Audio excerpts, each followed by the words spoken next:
Okay, medyo na nag-restart yung computer ko kaya naputol yung video. At ang huli kong ginawa ay nag-install ako nitong NetTools kasi nga dependency siya or kailangan siya ng XAMPP. So naging successful naman yun. So pwede na akong bumalik dito sa pag-start ng aking XAMPP dito sa terminal. So paste ko lang siya. At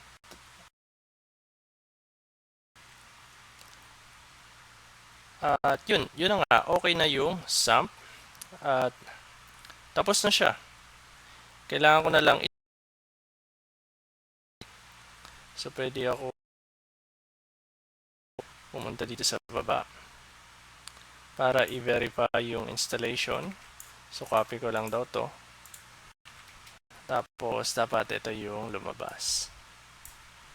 Tapos pwede rin akong mag-check kung gumagana yung PHP My Admin para sa um,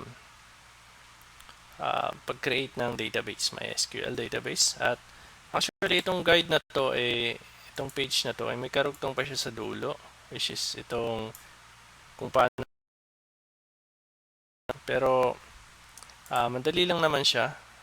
Tsaka dito sa video na to, i-skip ko na siya. XAMPP.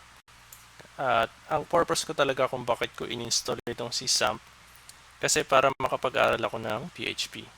At si PHP kasi ay server-side na programming language. At itong si XAMPP or XAMPP ako ng XAMPP.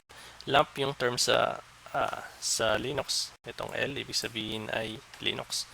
Okay? At itong LAMP yung magpo-provide ng server sa aking gagawing PHP application.